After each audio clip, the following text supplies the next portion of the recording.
ఈరోజు ప్రధానంగా వినాయక చవితి వేడుకలకు అన్ని చోట్ల కూడా ఈరోజు విగ్రహాలు సిద్ధమవుతున్నాయి.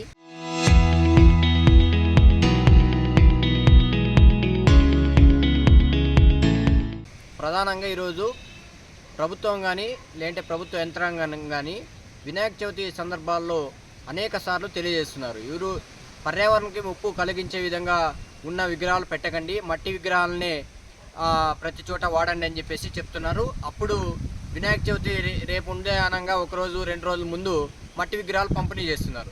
అయితే ముందస్తుగా ఇలాంటి సమయంలో ఇది సరైన సమయం, ఇప్పుడు విగ్రహాల తయారీకి ఇది సరైన సమయం. ఇలాంటప్పుడు అధికారులు ఎందుకు ఈరోజు పిఓపి ద్వారా చేస్తున్న వినాయకుల్ని కట్టడి చేయడం లేదు అని చెప్పేసి మేము ప్రశ్నిస్తున్నాం. ప్రధానంగా ఈరోజు కళ్యాణదుర్గం పట్టణంలో అనేక చోట్ల విచ్చలవిడిగా ఈరోజు పిఓపితో ఈరోజు వినాయక విగ్రహాలను తయారు చేస్తున్నారు. దీనివల్ల పర్యావరణానికి పూర్తిగా ముప్పు కలుగుతుంది.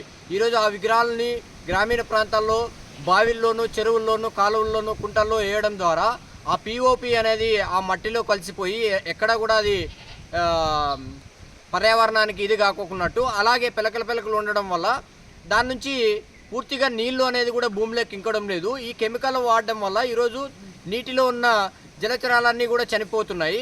దీని ద్వారా పర్యావరణానికి అనేక ముప్పు ఉంది. అయితే అధికార యంత్రాంగం మాత్రం ఓన్లీ వినాయక చవితి ముందు మాత్రమే ఈరోజు గొప్పలు చెప్పుకుంటే ఈరోజు పర్యావరణానికి ముప్పు కలిగించే వినాయకులను వాడొద్దండి, మట్టి వినాయకులను వాడండి అని చెప్తున్నారు తప్ప, ఇప్పుడు సరైన ప్రణాళిక ఉండి ఈరోజు ముందుకు పోతే కానీ ఈరోజు మట్టి విగ్రహాలు తయారు చేసేదానికి వాళ్ళు ముందస్తుగా చర్యలు తీసుకోవాలి.